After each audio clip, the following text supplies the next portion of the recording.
गया स्नातक एवं शिक्षक निर्वाचन चुनाव का नामांकन पत्र दाखिल करने की आज अंतिम तिथि बताई जा रही है। भाजपा समर्थित उम्मीदवार जीवन कुमार तो वहीं महागठबंधन के प्रत्याशी रूप में निवर्तमान विधान परिषद सदस्य संजीव श्याम सिंह ने नामांकन पत्र दाखिल किया। दरअसल इसके अलावा भाजपा के कदावर नेता और पूर्व विधान परिषद सदस्य कृष्ण कुमार सिंह उर्फ कुमार बाबू, प्रोफेसर हृदय नारायण सिंह, जगदानंद बाबू के पुत्र पुनीत सिंह, डॉक्टर रूपेश कुमार आदि ने निर्दलीय प्रत्याशी के रूप में नामांकन पत्र दाखिल किया।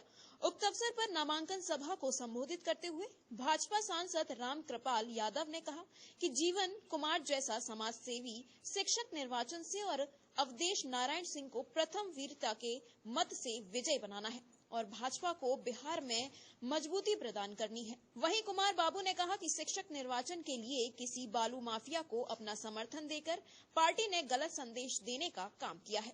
मैं अपने जीवन का अंतिम चुनाव जीतकर शिक्षकों के लिए किए गए वादों का पूरा करना ही मेरा मेन उद्देश्य होगा। वहीं हृदय नारायण सिंह ने कहा कि बालू माफिया को कोई भी शिक्षक अपना प्रतिनिधि के रूप में नहीं देखना चाहेगा। प्रातः दर्पण न्यूज के लिए गया से रमेश कुमार की रिपोर्ट।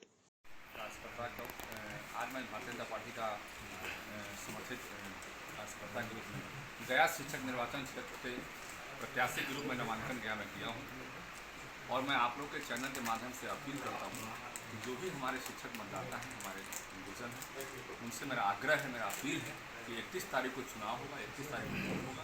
आप सभी लोग मत प्रथम वरीयता का मत देकर हमें अपने संघर्ष का साथी बनाएं और हमारी जो लालसा है एक संघर्ष है, वो संघर्ष की लालसा हमारी पूरी हो।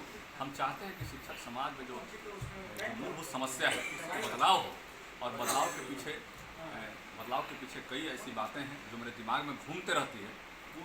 मैं 8 जिला का एक कंस्टिट्यूंसी है और 8 जिला में मैं हजारों 500 से अधिक शिक्षक संस्थानों में गया हूँ।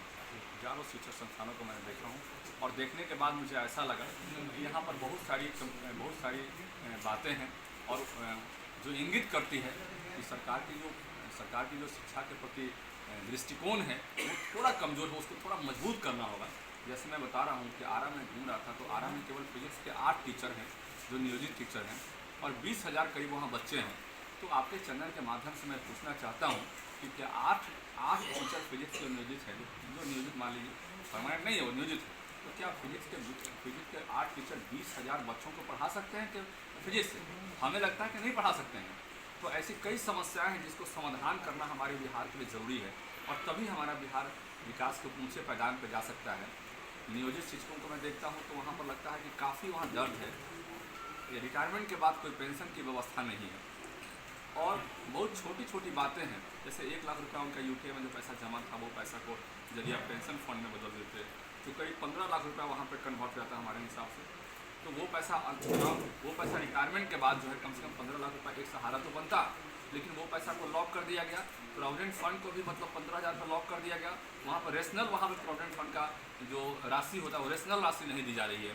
इंश्योरेंस नहीं होने के चलते अभी हमारी एक विनय कुमारी दीदी थी, शिक्षक थी वहाँ पे और उनका मौत हो गया एक्सीडेंट में और मात्र मैं बता रहा हूँ कि 68,000 के करीब उनका राशि बन रहा था। उसी राशि पर पेंशन बना था जो हजार रुपये भी पेंशन नहीं बनेगा। तो कितना दर्द है। यदि एक्सीडेंटल इंश्योरेंस की मैं बात करता हूँ हर मन से कि 1 करोड़ का एक्सीडेंटल इंश्योरेंस स्कीम का होना चाहिए, निश्चित रूप से होना चाहिए। एक छोटा सा एग्जांपल मैंने बताया कि गया में हाल ही में अभी 10 दिन में नहीं हुआ वो घटना का, बहुत दर्द है वहाँ पे। उनके 2 बच्चे हैं, कैसे वो अपना जीवन यापन करेंगे।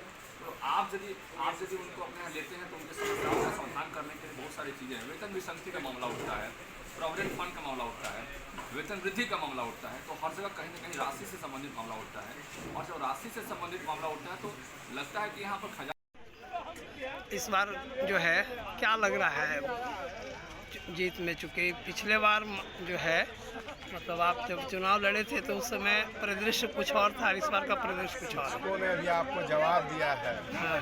क्यों पड़े हो चक्कर में, कोई नहीं है टक्कर में। शिक्षकों ने भी नारा लगाया था ना, आपने नहीं सुना? क्यों पड़े हो चक्कर में, कोई नहीं है टक्कर में। कोई टक्कर में नहीं। मैदान में तो बहुत लोग हैं, हम लोग बता दें बहुत लोग हैं, उनसे हमको क्या कहना। लोग कही दिया है, जब शिक्षक कह रहे हैं तो मैं उन्हीं की बात कर रहा हूँ।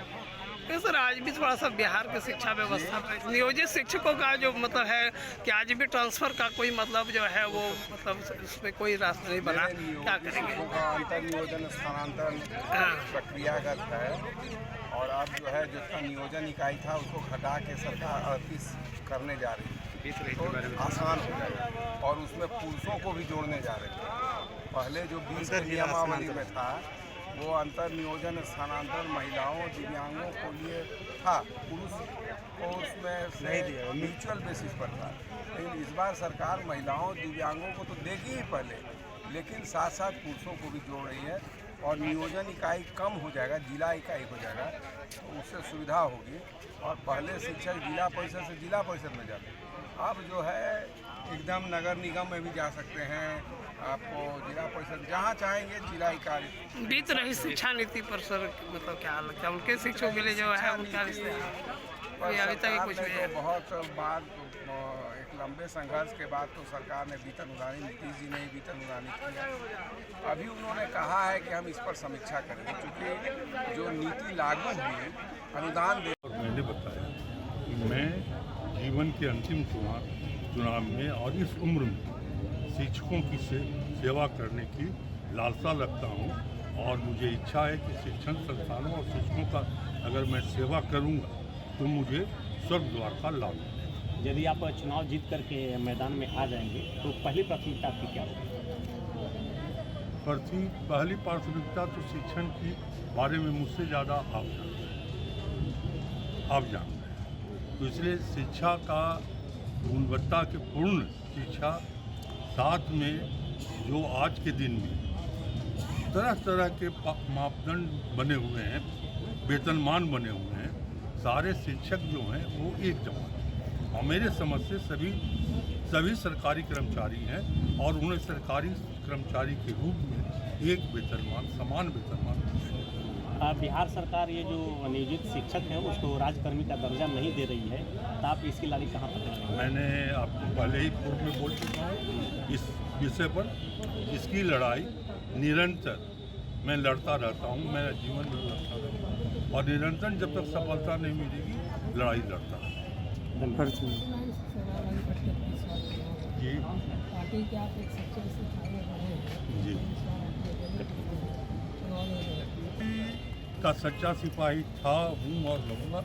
मैं भाजपा का हूँ, मैंने भाजपा बनाया है, भाजपा से निकालने वाले कोई मुझे नहीं। अगर कोई गलत काम करते हैं किसी धन के कारण, जिसके यहाँ आज इनकम टैक्स का रेट पड़ा, आपके पेपरों में फ्रंट पेज में न्यूज़ छपा, बालू माफिया जिसको कहते हैं बालू माफिया, अगर उस पर जिस पर केस है बीटा थाना में, अगर उन लोगों की प्रति पार्टी का सॉफ्टलाइन होता है, गलती करती है, किसी कारणवश गलती करती है, तो गलती को सुधारना भी मेरा ही काम, हम कार्यकर्ताओं का ही काम है, कोई दूसरा कोई नहीं कर सकता। और उसी के लिए शुचिता और ईमानदारी के लिए मैं ये चुनाव जिला से 8 जिला से 6 महीने से टीम बना करके शिक्षक के संघर्ष के जो प्रतीक साथी हैं, शिक्षक समाज के संघर्षों के जो साथी हैं, खास करके सामाजिक न्याय और धर्मनिरपेक्षता के पहलू को आगे बढ़ाने वाले जो साथी हैं, सांकेतिक रूप से यह गुलाम है यह क्षेत्र। इस बार सभी लोग 8 जिला में संकल्प किया है कि इस बौद्धिक गुलामी को इस बार हर हालत में तोड़ने का काम करेंगे। हजारों शिक्षक कानवा बना करके जो जुलूस में निकला सवेरे नामांकन में, यह इसकी मिसाल है कि अब परिवर्तन होने जा रहा है। यहाँ पर बालू वाले पत्थर वाले अब शिक्षक का नेतृत्व नहीं करेंगे।